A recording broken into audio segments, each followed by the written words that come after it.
하나님 말씀은 사무엘상 25장 29절에서 31절까지입니다. 우리 같이 한 목소리로 함께 읽겠습니다.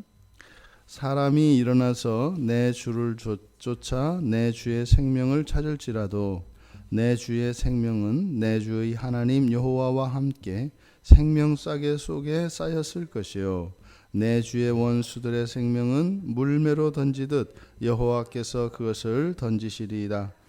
여호와께서 내 주에 대하여 하신 말씀대로 모든 선을 내 주에게 행하사 내 주를 이스라엘의 지도자로 세우실 때에 내 주께서 무죄한 피를 흘리셨다든지 내 주께서 친히 보복하셨다든지 함으로 말미암아 슬퍼하실 것도 없고 내 주의 마음에 걸리는 것도 없으시리니 다만 여호와께서 내 주를 후대하실 때에 원하건대 내 주의 여종을 생각하소서 하니라. 아멘. 아비가일이 다윗을 축복하고 또 하나님의 경고의 말씀도 전하고 또 자신의 고백과 또 자신의 소원을 이야기하고 있는 장면입니다. 그래서 이 대목을 보면서 많은 학자들이 아비가일과 당시에 선지자들과 특별한 교감이 있었을 것이다 라고 이야기를 합니다. 왜냐하면 중간에 여호와의 뜻을, 하나님의 뜻이 무엇인지를 알고 있고 또 장차 다윗이 왕이 될 것을 이미 알고 있기 때문에 이것은 이때 당시에도 경건한 사람들과 이런 선지자들과의 교제가 이제 있어 왔습니다. 그래서 아마 아비가일이 그런 사람이었을 것이다 라고 추정을 합니다.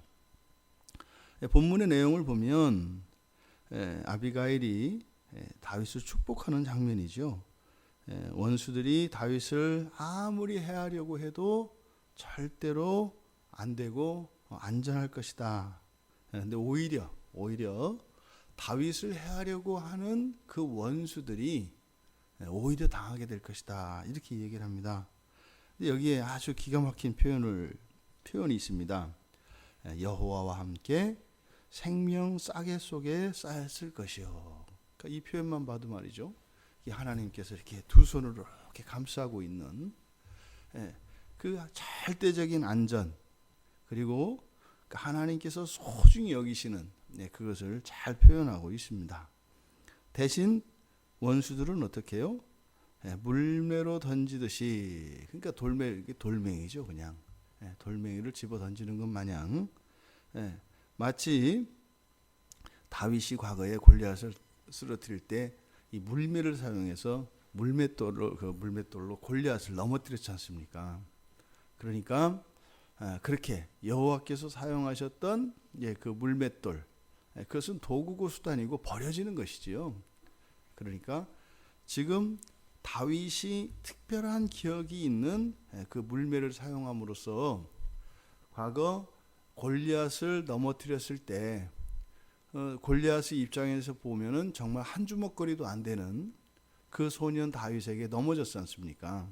그러니까 지금 다윗이 이 아비가일의 이 말을 들었을 때 자신의 인생이 완전히 하나님께 있고 지금까지도 사실은 하나님의 보호하심으로 숱한 전쟁에서 승리를 이끌었고 결정적으로 그 골리앗을 넘어뜨렸던 그 사건이 하나님의 사건이었던 것을, 그래서 아비가일이 당신은 생명싸개 속에 쌓였을 것입니다 라고 하였을 때 다윗은 이 물매 이야기를 들으면서 골리앗을 넘어뜨렸을 때, 그리고 많은 싸움 속에서 그 숱한 위험 속에서 자신의 생명이 보존되었던 그것이 바로 이 생명싸개라고 하는 그 말로 표현되는 것을 알 수 있었을 겁니다. 그러니까요, 마치 아비가일이 점쟁이처럼 얘기하는 거예요. 우리가 뭐 여러분들은 갔는지 안 갔는지 모르겠습니다만 점을 보면은 점쟁이들이 이렇게 막 기가 막히게 맞추는 게 있어요. 맞춘다는 게 그러니까 과거의 사건을 정확히 맞추는 게 있고 이러저러한 것들을 사실은 정확히 이야기를 안 해도 내가 그 말을 듣고 그게 이거구나 이렇게 이제 알아맞혔다고 생각하는 게 있거든요. 지금 아비가일이 이 물매 이야기하는 이 물매 이야기를 통해서 바로 과거에 있었던 하나님의 특별한 보호하심, 도우심, 그것을 떠올렸을 것이다. 그리고 30절 끝에서 이스라엘의 지도자로 세우실 때에, 그리고 30절 앞에서 내 주에 대하여 하신 말씀대로, 바로 이거는 기름 부음 사건에 대한 이야기인 거거든요. 이거는 이게 아비가일이나 다른 사람들도 이렇게 알 수 있는 내용이 아닙니다. 그래서 이 아비가일은 선지자들과 교감을 갖고 있는 특별한 경건한 여인이었을 것이다. 이렇게 추측을 하는 것이죠. 그리고 나서 이제 31절에서는 경고의 말을 합니다. 내 주께서 무죄한 피를 흘리셨다든지 또는 친히 보복하셨다든지 이 두 가지를 하지 말라는 거죠. 그래서 훗날에 가서 그것 때문에 슬퍼하거나 후회할 일은 하지 마라. 그 두 가지입니다. 무죄한 피를 흘리게 하지 마라. 친히 보복하지 마라. 두 가지 경고를 합니다. 그리고 나서 여호와께서 주를 후대하실 때에, 앞에서 30절에서 이야기했던 이스라엘의 지도자로 세우실 때에 똑같은 말입니다. 그러니까 왕이 될 것에 대해서 지금 계속 이야기한다 이 말이죠. 그걸 어떻게 해요? 생명싸개 안에 있는 것처럼 그건 어느 누구도 막을 수가 없을 것이다. 지금까지 당신이 살아오면서 겪었던 일들을 생각을 해봐라. 하나님께서 당신을 기름 부으시고 왕으로 삼으시겠다 했던 그 이야기가, 그 말씀이 반드시 성취될 것을 이미 당신의 삶 속에서 경험을 하지 않았냐. 그러니까요, 이 두 가지 죄는 범하면 안 된다. 그것을 범한다 할지라도 당신은 왕은 되겠지만 그때 가서 당신은 엄청나게 후회하게 될 것이다. 슬퍼하게 될 것이다. 이렇게 이야기를 하는 겁니다. 그리고 여기 이제 살짝 원하건대, 여기다 살짝 얻는 거예요. 원하건대 내 주의 여종을 생각하소서. 지금 여기서 아비가일이 그날의 내 주의 여종을 생각하소서. 여기서 내 주의 여종, 아비가일 자신이 다윗의 여종이래요. 이것은 공손한 표현이긴 합니다만 어떤 의미예요? 나는 당신의 소유입니다. 이렇게 얘기하는 거죠. 나의 미래는 당신의 손에 달려 있습니다. 이렇게 얘기합니다. 그리고요, 당신이 나의 주인이시니까 은혜와 자비를 기대합니다. 지금 사실 아비가일이 다윗을 만나러 오게 된 그 결정적인 사건이 뭐예요? 지금 현재 있습니다. 현재 다윗에 의해서 자기 남편인 나발과 나발 가문의 모든 남자들이 지금 다 죽게 생겼어요. 그래서 지금 아비가일이 다윗을 만나서 설득하려고 하는 게 뭐예요? 그러지 말라는 거죠. 살려달라는 거죠, 사실은. 그런데 이 현재의 사건에 대한 자비, 은혜를 구하는데 아비가일은 이 현재에 대한 이야기를 하는 것이 아니라 미래의 시점으로 환기를 시켜요. 그러니까 뭐예요? 먼 미래에 당신이 왕이 될 때에, 그때 나는 당신의 여종이니까 나에게 자비를 베푸소서, 이렇게 얘기하는 거거든요. 그럼 생각해 보세요. 그럼 지금 아비가일의 이 부탁을 들어주려면 이 아비가일이 어떻게 돼요? 그럼 그때까지 살아 있어야 되고, 그럼 미래에 도와준다면 현재는 당연히 도와주겠어요? 안 도와주겠어요? 당연히 도와주는 거예요. 당연히 도와주는 거예요.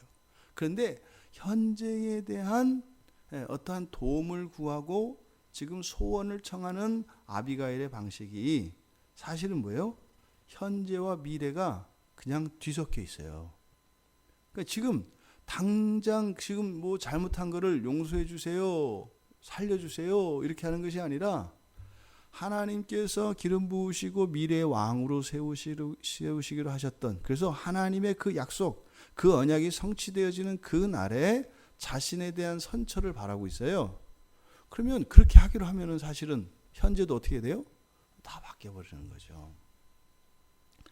그러니까 다윗이 만약에 내가 왕이 되었을 때 그렇게 해주마, 이렇게 한다면 지금 현재의 다윗이 아비가일을 해칠 수가 있어요, 없어요? 없게 되는 거죠. 미래에 그 확정된 구원은 그러니까 현재에도 그 구원의 효과가 임합니다. 이게 우리들이 살아가는 방식과는 많이 달라요. 우리는요, 미래는 모르잖아요, 그죠? 그러니까 지금 당장, 어쨌든 지금 당장 요거 하나 해결하고 보잖아요. 그리고 나서 또 그때. 그런데 이 기독교 안에서 다시 말해 예수 그리스도를 믿는 믿음 안에 그리스도를 믿는 자에게 주어지는 구원이라고 하는 것은 빈 곳이 없어요. 빈 곳이 없어요. 예수님의 재림을 믿고 예수님이 오셔서 구원을 완성시키시고 창조세계 전체를 새하늘과 새 땅으로 새롭게 완전한, 더 이상은 죄를 질려야 질 수도 없는 그러한 세상을 그리스도께서 오셔서 완성시키셨을 때 일어날 그 미래의 사건은 현재와 과거 모두에 미친다 이 말입니다. 그 영향이. 그러니까 이게 다른 종교 그리고 다른 어떤 철학자나 어떤 사람의 지혜로는 다 다룰 수가 없는 얘기예요. 왜요? 현재를 보면 현재 우리는 불완전 속에 있지 않습니까? 그런데 불완전 속에 어떻게 완전성이 있냐 이 말이에요. 이게 모순이죠. 지금 아비가일이 하고 있는 이 이야기는 놀라운 이 복음에 대한 계시와 또한 우리가 신약에서 살펴보았던 소망에 대한 이야기를 하고 있는 거예요. 지금 다윗이 미래의 왕이 될 것입니다. 이렇게 하나님의 약속을 이미 다윗도 알고 있는 내용이에요. 그런데 아비가일은 그것을 이야기하면서 사실은 다윗에게 뭘 얘기하는 거예요? 그럼 당신 지금도 왕으로 사셔야 돼요. 하나님이 당신께 기름 부었어요? 당신 왕으로 삼으시겠다고 했어요? 그러면 당신 지금도 왕이에요. 나는 당신의 백성이고요. 그러면요, 저는 당신의 은혜를 입어야 되는 겁니다. 나발 마찬가지입니다. 당신의 백성입니다. 근데 그 미련한 자가 그렇게 했다고 해서 죽이신다고요? 그럼 당신의 백성들을 다 그렇게 심판하고 멸하시렵니까? 이렇게 얘기를 하는 거죠. 아비가일이 이렇게 자신의 미래에 대하여 다윗에게 은혜를 구하는 그것은 현재의 삶도 다윗의 주권 아래 있다. 누가? 자기 자신과 나발도. 그러면 다스리는 그 백성들의 허물과 그러한 것들 왕으로서 어떻게 할 것입니까? 이렇게 물어보는 거죠. 왕으로서는 자기의 백성들을 그럴 수 없죠. 가정에서 부모가 되어서 자식이 잘못했다 그래서 죽이는 부모가 어디 있어요. 야단을 치고 바로 잡을 수는 있겠죠. 그런데 다윗은 그런 목적이 아니라 무엇이에요? 이미 여호와를 그리고 자신을 배반했기 때문에 죽이겠다고 온 겁니다. 맞지 않다는 거죠. 그것은 훗날 왕이 되었을 때, 지금은 실감 못하겠지만 왕이 되었을 때 슬퍼하고 이거는 굉장히 후회할 일이다, 이렇게 이야기를 하는 겁니다. 우리의 삶이 그렇지 않습니까? 우리가요, 예수님 만날 날이 상상이 안 돼요. 그게 안 된다고요. 그리고 우리들이 살았던 모든 삶에 대해서 주님과 이야기하는 날이 와요. 그게 심판이거든요. 그게 믿어지지가 않는 거예요. 그러니까요, 더 이상 참을 수 없는 거고, 이건 해도 너무하는 거고, 그러니까 미래가 현재에 먹혀버린다고요. 없어져 버려요, 미래가. 근데 지금 아비가일은요, 미래에서 그 종말에서 현재를 바라보라고 다윗에게 이야기를 하고 있는 것입니다. 이렇게 끝을 다 알면 과거가 완전히 재해석되지 않습니까? 다윗을 왕으로 삼으실 하나님의 계획, 그것은 이 시대를 살아가는 모든 그리스도인들에게도 동일합니다. 여러분들을 하나님께서는 이미 예수 그리스도 안에 있을 때 여러분들을 생명싸개 안에 두셨고, 또 여러분을 택하셨고, 여러분들을 주님께서 이 세상 나라를 다스리실 때 함께 여러분들을 이 세상의 통치자로 왕으로 삼으셨습니다. 이 아비가일의 호소가, 이 아비가일의 계시 선포가 우리들 모두에게 의미가 되어지길 바랍니다. 그래서요, 모든 힘을 지금 현재의 삶에, 현재의 사건에 다 쏟아서는 안 됩니다. 우리가 몸의 중심을 잡는 것처럼 과거와 현재와 미래라고 하는 이 시간의 모든 영역 속에 우리가 적당히 배분해서 균형을 잡고 있어야 하는 겁니다. 그러니까요, 아프고 힘들고 수고하고 열심을 내도 똑같은 시간의 무게로 본다면 현재의 삶 속에서는요, 언제나 3분의 1만의 힘으로 살아야 되고 3분의 1만큼 아프고 슬퍼야 하고 3분의 1만큼만 기뻐야 한다 이 말입니다. 이것이 통시적인 참된 복음 안에 살아가는 사람들의 바른 삶이라고 할 것입니다. 우리는 생명싸개 안에 있는 자들입니다. 하나님이 전능하신 두 손으로 우리를 이렇게 감싸고 있습니다. 누가 그 하나님의 생명싸개보다 더한 하나님의 그 전능하신 손길에서 우리를 빼낼 수가 있겠습니까? 딱 하나밖에 없어요. 우리 스스로 그 손을 비집고 나오는 겁니다. 어느 누구도 그것을 꺼낼 수가 없어요. 그런데요, 우리는 나왔다 들어갔다 할 수가 있어요. 우리의 삶 속에서 일어나는 모든 힘들고 어렵고 하나님 앞에서 또 사람들과 우리들의 삶 속에 오는 모든 불협화음과 갈등과 힘듦, 이런 것들은요, 우리 스스로 우리 안에서 자초해내는 것입니다. 우리가 그럴 일이 있겠습니까? 우리가 왜 우리를 그렇게 다루겠어요?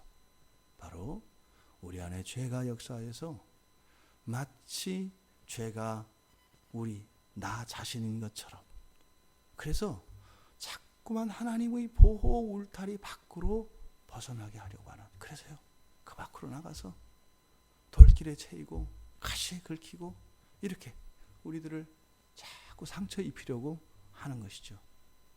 여러분, 우리는 창세전부터 하나님의 택하신 바 되었고, 그것을 확증시켜 주시기 위하여 하나님이 사람이 되어 오셔서 예수 그리스도가 십자가에서 나를 대신하여 죽으셨습니다. 다윗의 기억 속에 그런 많은 전투의 위험 속에서 살아났던 그 장면들이 하나님의 도우시는 그 구원의 손길을 생명싸개로 경험하였던 것처럼 예수 그리스도께서 참으로 여러분들을 위하여 죽으신 그 사건이 우리들 개인의 삶의 기억 속에 반드시 어떠한 사건들로 우리가 부인할 수 없도록 있었다 이 말입니다. 생명싸개 안에 있는 자들로 그 구원 안에 살아가시는 우리 모두가 되기를 주님의 이름으로 축원합니다. 하나님,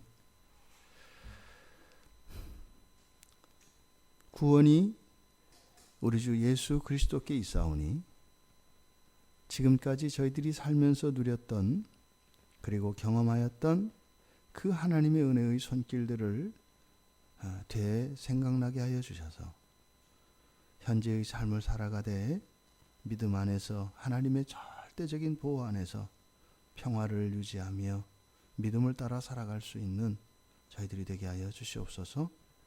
현재의 삶이 저희들의 어떠함과 환경에 있는 것이 아니라 하나님의 주권 안에 있음을 한치도 잊지 않게 하여 주셔서 견딜 수 없는 것 같고 너무나 위험한 상황에 처해 있을지라도 변함없으시는 하나님의 보호하심과 하나님의 인도하심을 절대적으로 의지하며 구원의 하나님을 위험 속에서도 찬양하며 참으로 이 세상에 하나님의 구원을 받은 자들로 하나님의 영광을 나타내며 살아가게 하여 주시옵소서.